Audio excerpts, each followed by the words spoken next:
Welcome to our channel. प्राचीन समय की बात है। अयोध्या में एक प्रतापी और धर्मपरायण राजा हुए। राजा अम्बरीश। वे विष्णु भगवान के भक्त थे और सत्य, दया और धर्म का पालन करने वाले थे। राजा ने अपने जीवन को भगवान विष्णु की सेवा में समर्पित कर दिया था और नियम पूर्वक एकादशी का व्रत पालन करते थे। एक बार राजा ने एकादशी व्रत रखा और द्वादशी के दिन विधि पूर्वक पारण करने की तैयारी कर रहे थे। उसी समय प्रसिद्ध तपस्वी महर्षि दुर्वासा राजा के दरबार में पधारे।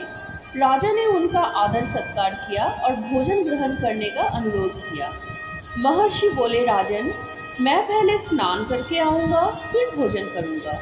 ये कहकर वे यमुना नदी में स्नान करने के लिए चले गए।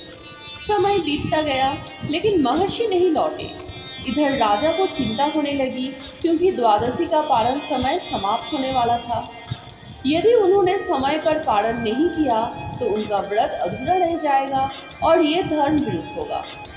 आचार्यों की सलाह पर राजा ने पारण के लिए एक युक्ति निकाली। उन्होंने केवल तुलसी पत्र और जल ग्रहण किया, जिससे उनका व्रत भी पूर्ण हो गया और महर्षि के भोजन में कोई बाधा न आए। महर्षि दुर्वासा जब लौटे और उन्होंने ये जाना कि राजा ने उनके आने से पहले ही पारण कर लिया है, तो वे क्रोधित हो गए। वे इसे अपना अपमान समझकर बोले, हे राजा, तुमने मुझे भोजन कराने से पहले स्वयं भोजन कर लिया है। ये मेरा अपमान है। अब मैं तुम्हें दंड दूंगा। क्रोधित होकर महर्षि ने अपनी जटाओं से एक भयंकर राक्षस उत्पन्न की, जिसने राजा पर आक्रमण करने के लिए दौड़ लगा दी। किंतु राजा अम्बरीश शांतचित्त खड़े थे।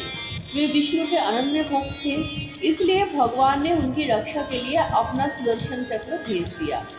सुदर्शन चक्र ने उस राक्षसी को भस्म कर दिया और महर्षि दुर्वासा की ओर बढ़ने लगा।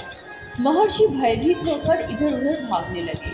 वे ब्रह्मा, शिव और अन्य देवताओं के पास गए, लेकिन कोई भी उन्हें सुदर्शन चक्र से ना बचा सका। अंत में वे स्वयं भगवान विष्णु के पास पहुंचे और रक्षा की प्रार्थना की। विष्णु भगवान बोले, महर्षि, मैं अपने भक्तों के अधीन हूँ। जब राजा अम्बरीश तुम्हें क्षमा नहीं करेंगे, तब तक मैं भी कुछ नहीं कर सकता। अब महर्षि को अपने गलती का एहसास हुआ। वे तुरंत राजा अम्बरीश के पास लौटे और क्षमा याचना की। राजा ने अत्यंत विनम्रता से कहा, हे महर्षि, आप मेरे गुरु के समान हैं। यदि मैंने किसी भी प्रकार से आपका अनादर किया है तो मुझे क्षमा करें। राजा की नम्रता और क्षमा भाव देखकर महर्षि दुर्वासा अत्यंत प्रभावित हुए और उन्हें आशीर्वाद दिया। इस कथा से हमें ये सीख मिलती है कि अहंकार विनाश का कारण बनता है। क्षमा सबसे बड़ा धर्म है।